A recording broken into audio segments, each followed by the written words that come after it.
Social media lit up following another contentious spat between Senator Rand Paul and Anthony Fauci, covered here by Rachel Bovard yesterday. Yes. Let's just replay that moment here. Dr. Fauci, knowing that it is a crime to lie to Congress, do you wish to retract your statement of May 11th where you claimed that the NIH never funded gain-of-function research in Wuhan? Senator Paul, I have never lied before the Congress, and I do not retract that statement. This paper that you are referring to was judged by qualified staff up and down the chain as not being gain of function. So let me finish. You take an animal virus and you increase its transmissibility to humans. Right. You're saying that's not gain of function? Yeah, that is correct. And Senator Paul, you do not know what you are talking about, quite frankly. And I want to say that officially. You do not know what you are talking about.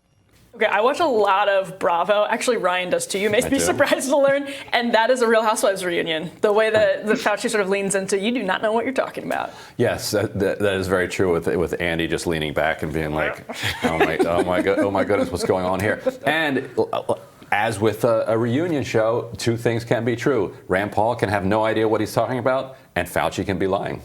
It would be shocking to hear that Anthony Fauci might be fudging the truth a bit. One Washington Post columnist weighed in saying, quote, Rand Paul was right and Fauci was wrong. The NIH was funding gain-of-function research in Wuhan, but NIH pretended it didn't meet their definition to avoid oversight. Sorry, not sorry if that doesn't fit your narrative. Now, our next guest, Drew Holden, responded saying, quote, it seems newsworthy that the oracle of science who shut down our country is now lying to Congress about the NIH's role in funding research that may plausibly have led to millions of deaths around the world, and added that the media is, quote, oddly silent on the implications. Freelance commentary writer Drew Holden joins us now to discuss the media coverage this spat received. Welcome, Drew.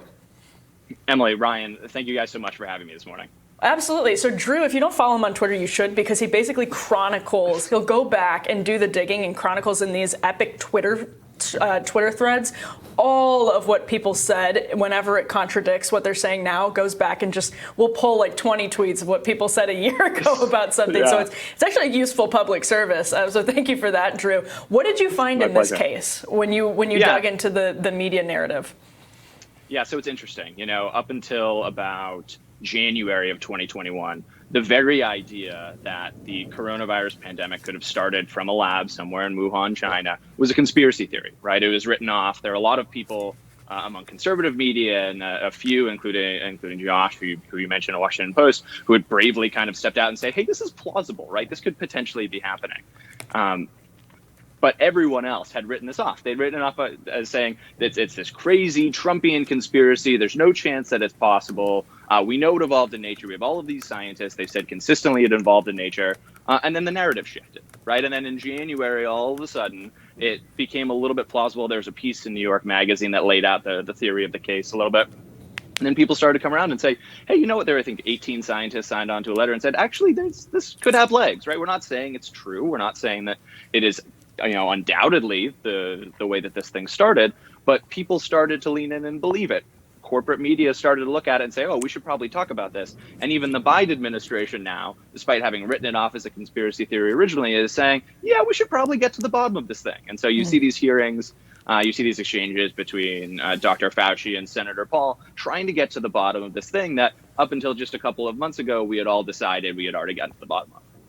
Drew, do you have any sense of what Fauci is talking about when he says that it may have gained some function, but it was not gain of function? If Fauci told me that I have no idea what I'm talking about, I would have to cop to that being true. I don't know. It does seem to me that, like, as a layman, it seems like if it gains function, that's gain of function. But has he explained anywhere why it is that that's not the case? Because I'm sure we could, and we should try to bring on somebody from the NIH or. Remember when Fauci was supposed to come on and then backed out? We would have been nice to ask Fauci himself that. That's right. That's fair. So what it really comes down to is an argument about the way that NIH defines terms. So gain of function, for those who aren't familiar with it, is just research that's done on a virus or some other pathogen that makes it more potent. It either makes it easier to spread, it makes it easier to spread from animals to humans, or it makes it more lethal. right? And so that's, at a high level, that's what gain of function is. And so Senator Paul had pulled up a research paper that thanked the NIH for funding that did exactly that, and with coronavirus and in bats at a lab in Wuhan. And it's thanked the NIH for their generous support. And what they had tried to do was, in order to better understand coronavirus as a concept, right? This is long before the pandemic. To better understand it in ways that we can stop it, they wanted to do some research that was what a layman would classify as gain of function. Now, the issue, and where Fauci comes in here, is that the NIH has requirements around how they can and can't fund gain of function research. They have a very tightly defined term for something that is gain of function research. And so what Dr. Fauci is saying is, we had all of our internal people look at this, and it didn't meet their strict definition of gain of function. And so I don't care what you layman folks think about. It isn't interesting to me whether or not we may have been doing research that could either advertently or inadvertently have led to creating this pathogen in a lab. It doesn't meet our very strict definition. So you, Senator Paul, are lying, which I think it beggars belief a little bit, right? Like if what we're trying to do here is get more information and get to the truth of the matter of how the coronavirus pandemic started, whether or not it hits the strict definition of NIH's gain of function research seems a little bit beside the point, to put it mildly. Right, absolutely, especially if you're inquiring as to how things can be stopped in the future. Just fighting over the definition and being so protective and restrictive over that definition is not helpful. Now, speaking of the public service that Drew performs, let's turn to the pressure the White House is putting on social media platforms and conservative news outlets. This has been a huge issue that is unfolded over the course of the week. White House Communications Director Kate Bedingfield appeared on MSNBC and said they should be held accountable for misinformation. Let's take a look at that. You've heard the president speak very aggressively about this. He understands this is an important piece of the ecosystem. But it's also the other thing the president has pointed out and spoke to when he was asked about this yesterday is it is also the responsibility of the people creating the content. And again, I would go back to, there are conservative news outlets who are creating irresponsible content that's sharing misinformation about the virus that's getting shared on these platforms. I mean, come on. I mean, there definitely are. MSNBC is not the one to necessarily be making that claim. So Drew responded to that clip saying, quote, "The worst thing about the Biden administration is how many libertarians its crazy policies have or will create." You can see the post right there. It's just amazing coming from the Biden administration when this Jen Psaki tweet from October went viral again this week, where she's referred to the Hunter Biden laptop story as Russian disinformation. Basically, the entire legacy media took their cues from the Biden campaign's response to that story and their attempt to downplay that story. The entire legacy media ran with that, took their cues, suppressed the story in the month before the election. They put out plenty of disinformation themselves. There was I don't remember who tweeted this, but basically when Eric Swalwell tweeted, "Stop wearing masks," it's like, well, how many people did Eric Swalwell literally kill with that tweet? So, Drew, when you looked into this, what did you find from people? Yeah, it's I think one of the real ironies of this entire conversation is that if you use what the Biden administration has defined as a conspiracy theory, right, or as misinformation, disinformation, whatever you call it, you're writing out a ton of real news. I mean, I think you make a great point about the Hunter Biden laptop scenario. NPR put out an explainer for why they weren't talking about it. Right. This is weeks before the election. You have a laptop with obviously a lot of less than flattering information about the family that would go on to be the first family. And NPR is explaining to you, humble viewer, that not only are we not sold by this, but it is so bad and so malicious that we're putting out an explainer why you shouldn't even think about it or talk about it. And I think, getting back to the coronavirus lab leak theory, this is also something that for months and months and months was flagged as misinformation and disinformation.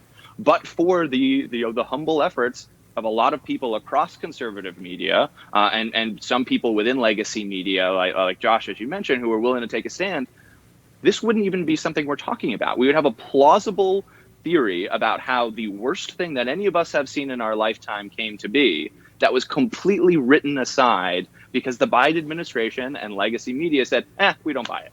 And so the idea that now we would want to empower that same spirit is crazy. It's crazy. Well, and the last 18 months have been a picture-perfect lesson about the risks of something like this. You also have Nancy Pelosi claiming that Republicans are going to flood her January 6th committee with misinformation when Adam Schiff is on the flipping committee. Adam Schiff, who spread disinformation about the Russian collusion hoax, which, again, the legacy media took its cues from for literally years. Mm-hmm. Yeah, I mean, you had countless outlets saying that maybe Donald Trump was a Manchurian candidate put in place by Putin, who had been working for the Russians since 1987. I mean, this was a piece that was in New York Mag, and every outlet in D.C. came and had the author on to say, "Oh wow, this is interesting. I bet this could potentially be the case." Yeah, and there really was no accountability for that. Nope. Whatsoever. And in fact, the entire purpose was for Democrats to avoid accountability for having lost to Donald Trump. Yeah. Right. And Drew, thank you so much for joining us. Absolutely. Thank you, guys. And stick with us. We'll have more Rising for you right after this. Don't forget to like, share, and subscribe so you never miss any of our new stuff.